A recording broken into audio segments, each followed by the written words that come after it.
Isang mabiyaya at masaganang araw po sa atin lahat. Welcome back po dito sa ating YouTube channel, Tagapanood TV. David Licauco gusto nang umamin ng relasyon kay Barbie Fortesa. Yan po yung ating pag-uusapan. Bibigyan ng komento, reaction, opinion sa araw na ito. Pero bago po tayo magpatuloy, nais ko lang po kayong pasalamatan sa inyong walang sawang suporta at panonood po dito sa ating channel. At sa mga hindi pa po nakapag-subscribe, lalong-lalo na po sa mga bagong napadaan lang, na mag-subscribe po kayo at i-hit ang notification bell para ma-update po kayo pag mga bagong video tayo na ilalabas. Isang like, share, and subscribe mga tagapanood. Sobrang laking bagay po niyan. Kaya naman huwag na natin patagalin to. Simulan na po natin ang ating reaction video sa araw na to mga tagapanood. Let's do this! Borda halatang pilit na itinatago ang totoong relasyon. Latest update muna tayo para kay Barbie Fortesa, na isa nga sa maituturing na isa sa pinaka-successful na aktres sa kanyang henerasyon. At last January 8 nga ay nai-release na sa Netflix ang suspense movie niya na P-77. Kung saan ay kakaibang Barbie Fortesa muna ang ating mapapanood.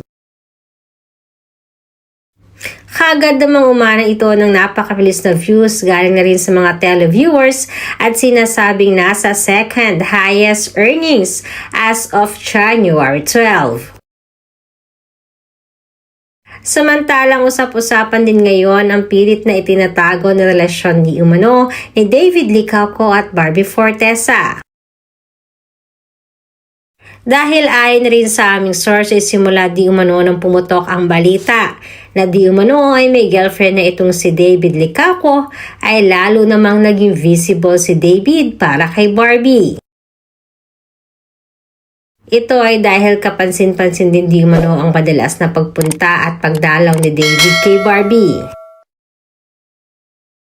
Nitong nakaraan kasi ay may mga netizens na nakakakita kay David, lalong-lalo na nitong nakaraan lamang sa backstage ng All Out Sundays. Kaya naman mabilis na umugong ang bali-balitang talagang itinatago lamang nila ang kanilang relasyon. Hindi daw kasi mawari ng mga netizens kung talagang nakakataon lamang ito or talagang ayaw lang nilang sabihin or aminin ang totoo. Kasabay din ito ang pag-guest si Barbie sa nasabing show kung saan naman ay nag-trending ang prod niya. Grabe no, ang tagal na pong issue niyan mga tagapanood, yung relasyong David Licauco at Barbie Fortesa. Marami kasing nagsasabi na sila na. So, ang dami kong napapanood sa sa YouTube, maging sa Facebook about kila Barbie Fortesa at David Licauco. May iba pa nga doon nakakatawa na buntis na daw si Barbie, may mga ganun Tapos ang dami din tong nagsasabi na si David Licauco mayroong ibang girlfriend, yung Alexa. Pero wala rin naman ng napapatunayan. Pero ang sa akin, ang tingin ko talaga at pananaw ko diyan mga tagapanood, parang si Barbie Fortesa at David Licauco may relasyon na yan. Sa akin lang base lang yan sa napapansin ko sa kanila. Diba? At nung naghiwalay nga si Barbie at si Jack Roberto, marami ang nagsasabi na kaya naghiwalay yun dahil may third party. Meron daw si Jack at meron din daw si Barbie.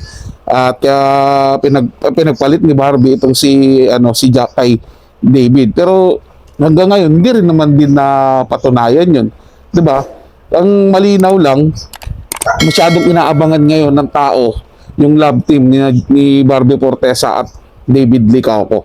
In fact, ang dami kong napapanood, tapos may mga komento doon na kailan ba ulit magkakaroon ng tambalang Barbie at David na mapapanood nila kasi sobrang tagal na, 'di ba, na hindi sila magkasama sa isang movie o serye man.